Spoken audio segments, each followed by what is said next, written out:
Okay, we continue with our next group, water, wildlife, waste, mitigation on public lands.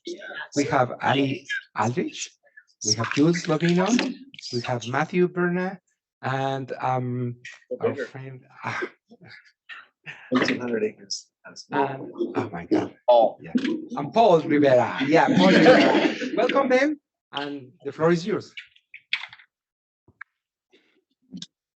Hello, everyone. So our project is, or introduction is, water and wildlife waste mitigation on public lands.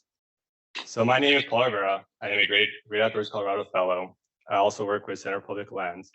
My background starts with my undergraduate degree being in fish, wildlife, and conservation ecology from New Mexico State University. Here I was able to get experience in many different fields such as algae coloring and captures, mountain lion captures and coloring, mixing gravel, puppy vaccinations, chronic waste and disease checkpoints, duck banding and sampling, as well as many other avian and mammal projects. My background will help me identify factors and areas of conflict on highways here in the Gunnison Valley, where wildlife migration is coming in conflict with vehicles. Hi, my name is Jules, and I'm in the Integrated Public Lands Management track. My background is a Bachelor's of Science in Wildlife Conservation and Ecology. I'm also a fellow for the Western Alliance for Reclamation Management. My project will combine both of these passions by collecting data on carnivore use of abandoned mines using camera trapping methods. This research is super important to the future of mine reclamation strategies and engineering. Hi, everyone. My name is Allie. I am also in the IPLM track. I spent this summer working on the pitch mine located in Sargents, Colorado. My background is in geography, so I'm trying to use that to move the world of mine reclamation as well. I spent the summer locating beaver dams, and so I'm looking at ways to mitigate uranium downstream from the mine using natural systems. Howdy, y'all. I'm Mathew Berna, and I am a environmental specialist at the Pinto Valley Mine in Miami, Arizona.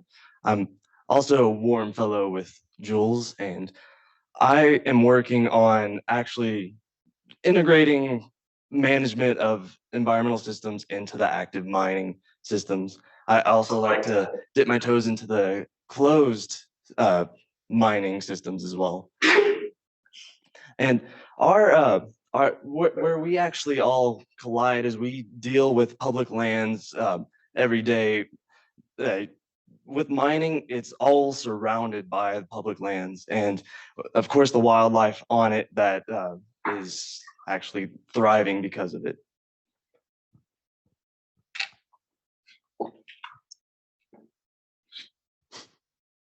So for my Master's Environmental Management project, it is a collaboration with Colorado Parks and Wildlife, CPW, Colorado Department of Transportation, CDOT, to create a protocol to identify roadkill hotspots while also collecting roadkill data in the Gunnison Valley.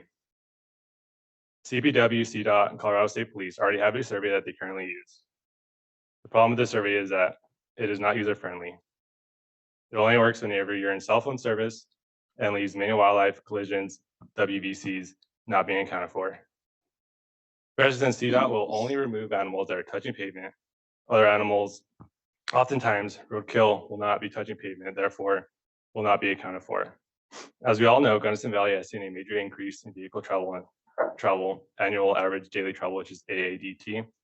And from 2013 to 2021, there has been a 29.67% increase in AADT. I will also be looking at areas in the Gunnison Valley that have high wildlife vehicle collisions. Areas of highway that I will cover will be from Highway 50, Sargents on the east side of the valley, to the west side of the valley at Blue Mesa Reservoir at mile marker 131. and Highway 135 from the intersection of Main Street and Highway 50 to turn off to Taylor Reservoir in Almont. Our protocol is going to be driving the roads as described as before with a partner. Surveyor 1 will be the driver and Surveyor 2 will be the observer. The driver will be driving on the shoulder of the road with the flow direction of traffic at 30 miles per hour to start. While the observer will be looking on the side of the road for wildlife mortality or other key indications that something might have been hit, such as car parts on the highway or blood skid marks. When a mortality is observed, observers will stop, exit the vehicle, mark area on survey 123 with coordinates, conduct a complete survey and gather information on the animal, such as species, sex, appropriate age, general area where it was hit, making sure that the mortality was from a vehicle and not from starvation. Once the survey is complete, surveyors will mark the underside of the animal or whatever is left with a spray paint mark so the animal is not accounted for in future surveys. The protocol will be experimented with different speeds, observers to ensure no observational biases are being conducted, as well as find weaknesses and strengths in the survey. As you can see here, this is Gunnison Valley, Gunnison's in the middle. These stripes are migration corridors. This is Highway 50, this is 135 going up to Almont. This is Winter Range, all in the blue. And the lines are migration paths. So as you can see, they're all over the highways in the wintertime. So my project will be mainly in the wintertime. The raw animals come down into the valley.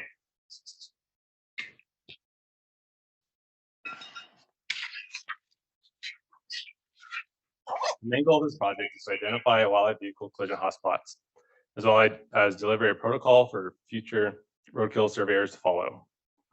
Trying to see where the hotspots are on these highways and where wildlife vehicle collision is happening. I will be overlaying my survey points at the end of the season with a migration heat map to see if mortality is occurring at these migration corridors or are they occurring in a different spot. The data will help CPW and CDOT determine where in the future we should put wildlife overpasses and underpasses.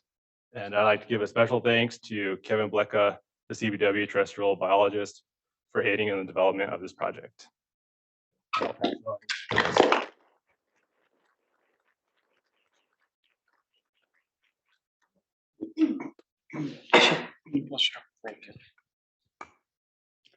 Hi, so the first thing I want to talk about is what is mine reclamation. So in the state of Colorado, there are over 23,000 abandoned mines, and the Surface Mining Control and Reclamation Act of 1977 was a federal law that required coal miners to reclaim the land and water that they disturbed while mining. Prior to 1977, all the mines were left vacant. They caused harm in the form of human deaths, pollution, and habitat degradation. Mine reclamation is the process of minimizing adverse effects of mines left behind. This includes closing portals, revegetation, mitigation of pollution, and monitoring of water. Wildlife has been found to use these abandoned mines for shelter, water, roosting, and other behaviors. To date, most of the data collected has been on bat species. This yielded information that led to the implementation of bat crates. Bat crates can be seen in the top right corner. They close the mine portal in a way that bats are still able to use them for roosting and mating and other behaviors, but keep humans out and keep humans safe. 29 of the 45 bat species in Colorado have actually been found to use the abandoned mines because most of their habitat has been destroyed.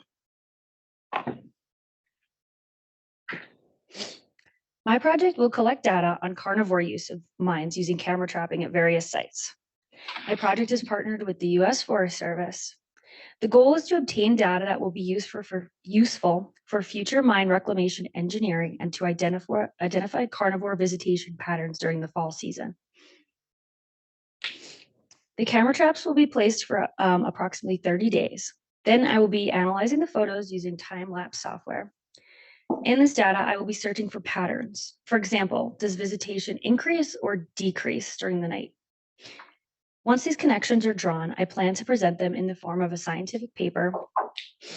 I'll be presenting these findings to the acting wildlife biologist at the U.S. Forest Service in the GMUG region of Colorado. This research is super important to the future of mine reclamation. It could ultimately lead to further research on carnivores in mines and new reclamation strategies. I'd like to thank the MEM community and my mentor, Sally Thode, and the U.S. Forest Service for all of their support so far.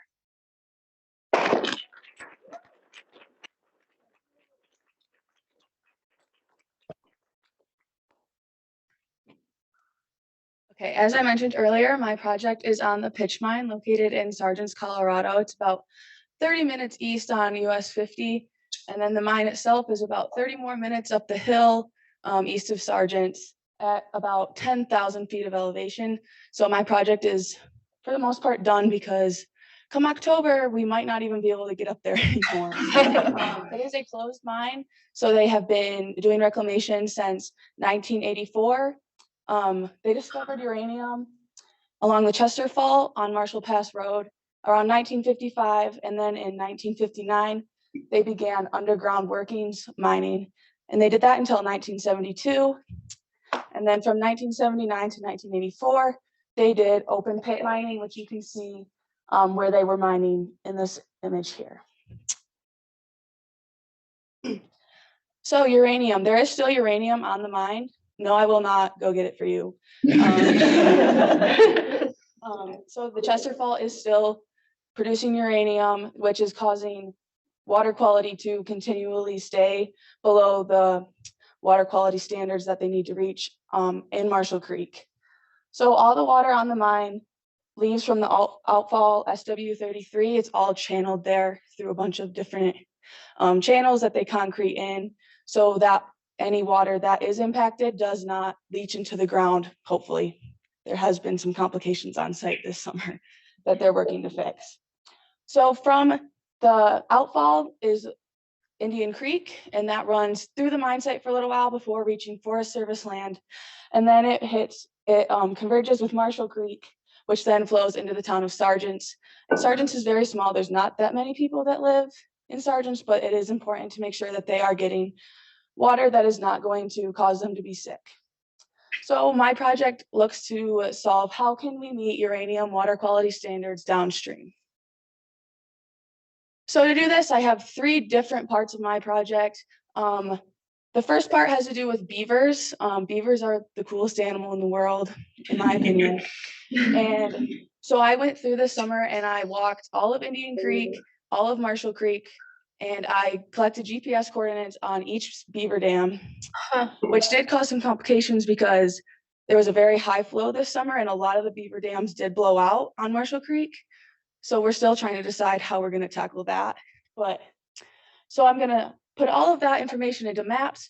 I'm looking at doing maps that show active beaver dams versus inactive beaver dams. And hopefully this will lead, shameless plug, if anyone wants to get into mine reclamation, hit me up because there's a lot of future opportunities on this mine. Looking at how these are trapping uranium in the beaver dams as the water spreads through the system. And then I'm gathering a little bit of population data so that we can just see where the beavers are. And hopefully they can rebuild some of the broken dams this summer and into next. And then the next part is I assisted with water sampling all summer. So we do monthly water sampling at SW33, as well as there's probably 60 sites on site that we sample, well water, surface water. And then down Indian Creek, there's a few spots that we sample, and then Marshall Creek. And we also sample 5 to 10 houses in Sargents from their wells just to make sure that those are not infiltrated with too much uranium as well. And then finally, I am developing a stakeholder presentation that can be used by Barrick, the company that I'm hired under, to present to just everyday people, county commissioners, ranchers, the town of Sargents, the town of Gunnison County, Sargents, Saguache County. So I did this over their water management alternatives analysis, which is a 132-page, very, very dense report that identifies and evaluates the feasibility of site-relevant alternatives to improve water quality on the pitch mine. that was very hard to condense into a 10-minute presentation that can be presented to the general public. But I did it. And with that, I'll turn it over to Matt for his work in Arizona.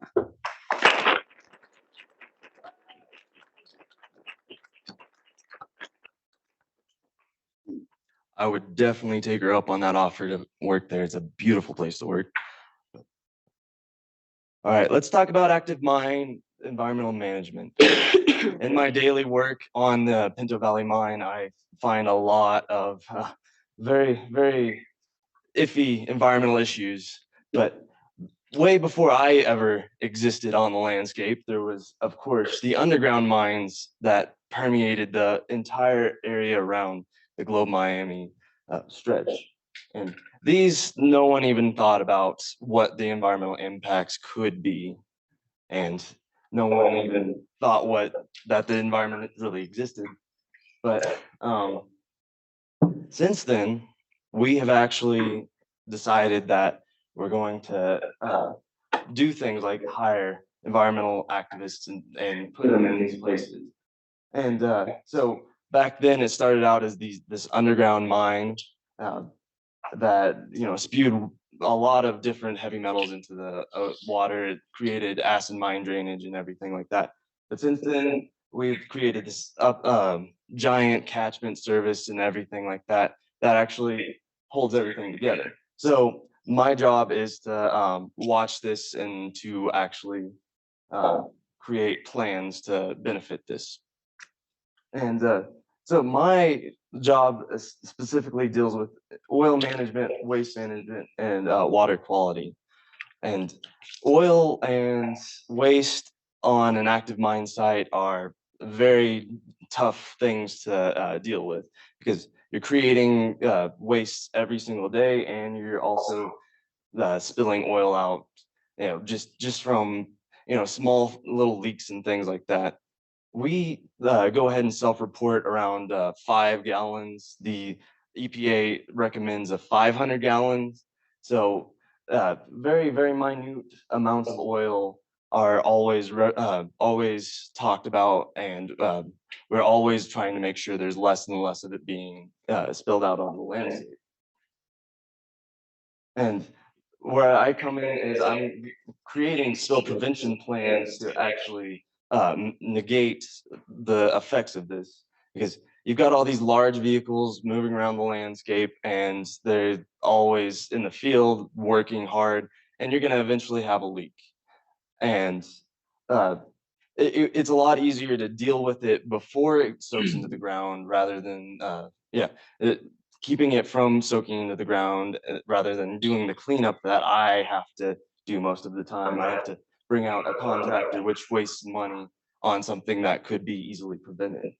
And I have been doing site-wide inspections the entire time I've been on site, just going around and actually being in the field where most of my colleagues can't be, and seeing what is the worst possible, where is the worst spills happening, how can we fix that, and where we need to focus our efforts on.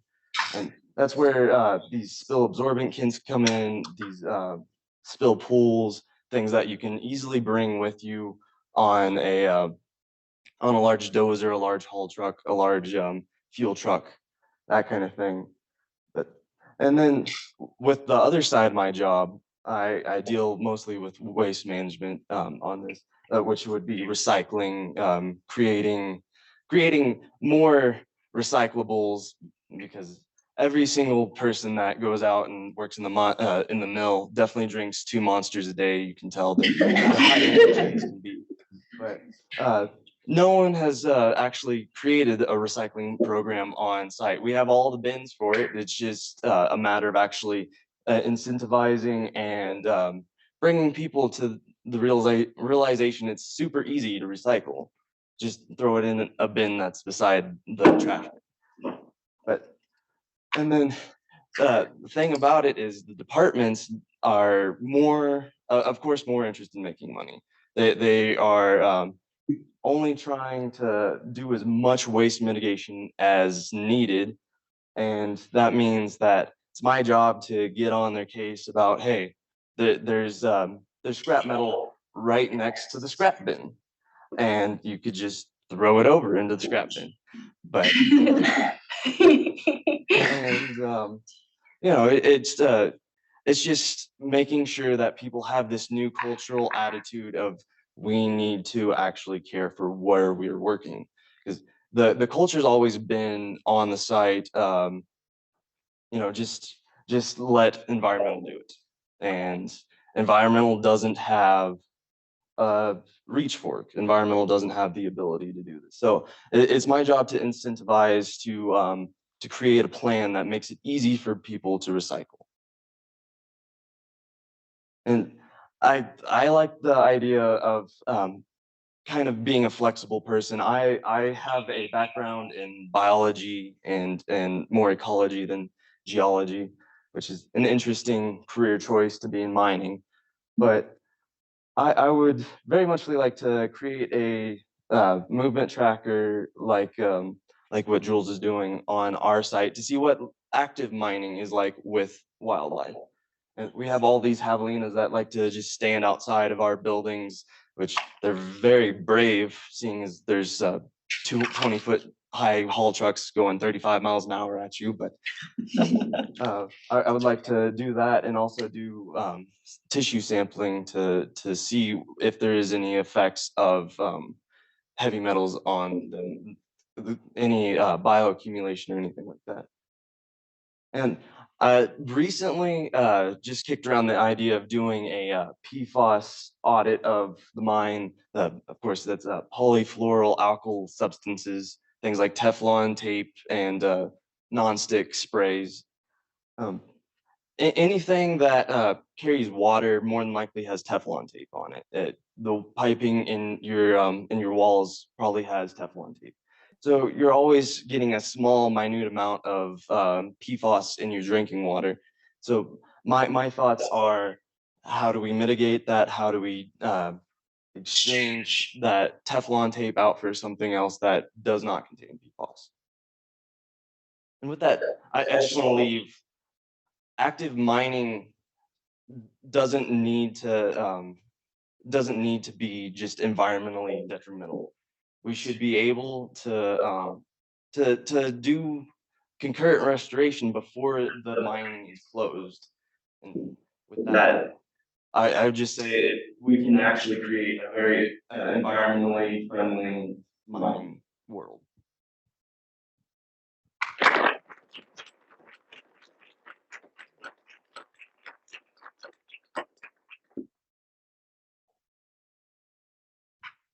Questions? Next one. Connor. Colin, sorry. Hey, great job, guys. Hey, Matt, question. You're the mill and mine you're at, how is that comparison to the Henderson mill we went to last fall? Like size-wise, operational? Well, so the Henderson mine is an underground mine, so you don't actually get to see a lot of the big environmental impacts it has. But the mill itself is exactly the same. All ball mills in North America basically follow the same layout and look exactly the same. They're it even has the same environmental issues. The PFAS that we use to actually flotate the copper out is the same that we use in the moly extraction. Question online.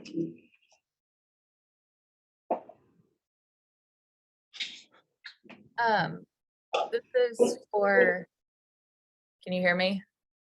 Yes. Okay, sorry, I'm having computer issues. So this is for Allie. Like, are you, I don't know if you said this and I just didn't hear it. Are you going to be suggesting the creation of BDOs in those places where the dams have blown out and they need them? Probably not, just because there are active beavers in the area and they are kind of already starting to repair the areas that were damaged. Maybe not in the exact same spot, but slightly upstream or further downstream. There's probably 20-ish beaver dams already there, and I'm not sure that the rancher downstream would appreciate it if we just went in and built more beaver dams to slow the water down even more. So probably not. Okay. Well, Allie, kind of just carry on with that. Do you see an accumulation of uranium in these beaver dams, and what effects does that have on the beavers? No, I do not see any accumulation of uranium on these beaver dams. I think that would take a lot more in-depth science-y person to understand everything that goes on with that. But there is like a very healthy beaver population there, and I don't think that if it was a problem, they would choose this area to live. We actually have a family of beavers on site, direct, like even before where the water leaves site, there's beavers living there. They're there every single night. I have thousands of pictures if anyone wants to see them. Kristen, This is for Jules. What kind of carnivores do you see in the the abandoned mines? So I haven't actually put my traps up yet, but there was a very similar study done in Alamosa that was 3 years of camera trapping, and they saw lots of carnivores. They saw mesocarnivores like raccoons, possum, and they saw even mountain lions. So they get a healthy chunk of the carnivore population in Colorado. Yeah, that's for Paul, and you might have already mentioned this, but are you guys discussing putting in wildlife crossings? yes, that's the whole purpose of the project, just kind of see, 'cause we know where their migration corridors are, but we kind of want to make sure that there's mortality happening at those corridors, instead of just going out there and putting like a random $1 million crossing right here where we think it's going to be good, you know? Yeah, so in developing that, Mhm. is it going to be like a bridge over, and like, how is getting the funds for that, like, what's the process of that looking like? So that's gonna be in the future. That's gonna be all the way up the legislative part of it. So I'm not sure how the funds would be, but we're just trying to get the data to kind of back it up and be like, well, this is why we need it, or this is where it should be. Because there's been a place that was done further north in Colorado where they put them up, but they just put camera traps after, and they're like, okay, well, these animals are using this. Like underpasses are better for more mountain lions, otters, bears, stuff like that. Overpasses are better for sheep, other ungulates in that aspect. Yeah, also for Paul. Do you think that because you said you were driving like along the roads, do you think that you'll have a detection bias for larger roadkill because of that? Because you can't like see like, you know, maybe like, I don't know, there's like smaller animals that have been killed still. And is your project concerned with those? Yeah, there's a code for that. It's like detection something, because of course, as an observer, you're gonna miss stuff, or an animal's gonna get hit, but they're gonna die somewhere way off where you're not gonna be able to see them. So ideally, we're gonna try to get everything that we can see, even on the side, even if they're small or anything like that. So I'm trying to figure out what would be the best plan of attack for that. If we're gonna go every 3 days, every week, but ideally it has to be friendly for CPW or whoever is gonna wanna take the protocol and use it themselves. It's just that CPW is way over, they don't have enough people to do that once a week. So it's kind of tough to be like, okay, well, we need somebody to go do it every 3 days. So. Caleb. Sorry, it's called detection probability, because I deal with it with Thank you. birds as well, statistics. I had a question for Allie. So you said that the beaver dams help to kind of like stop the flow of uranium downstream from them. Is that because the beaver dams kind of like slow the water, let it spread out and like filter through the riparian vegetation, or is it like something in the actual structure?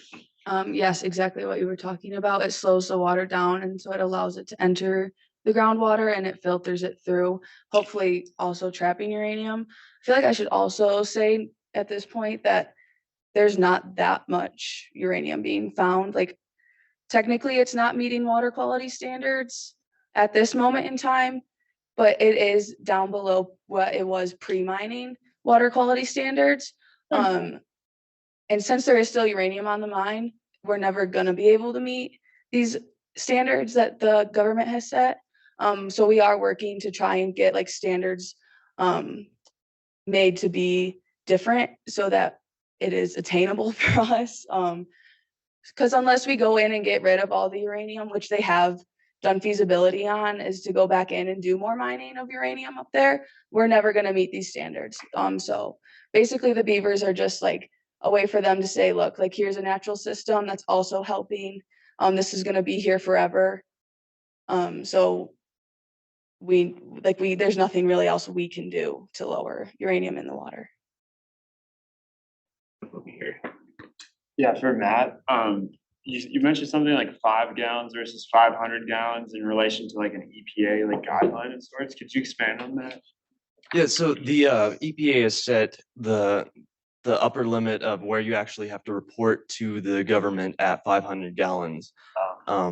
And what private companies like to do is they like to set a more stringent goal for themselves so that it looks better to the government and it looks better to the public that we're committing to only 5 gallons, which is the industry standard is 5 gallons. But that if we report every 5 gallon spill, it makes us look like we're actually trying to do environmental work, which we are. It makes us look good, and it also actually helps the environment. Also a question for Matt. You talked about incentives. I'm wondering, what have you thought in the realm of incentive, competition, games, etc. At your site? Well, there's of course the bonus if you have, say, the most cans in the whole mine recycled in 1 month, you get a bonus. That's a good thought in my mind. Also thought about actually from reading a pitch mine, one of the documents from the pitch mine, they were auctioning off a really nice rifle for any lost for having the lowest lost time events. So I was thinking that would be a pretty cool thing because everybody hunts in Miami Globe. They love hunting. Me too, but.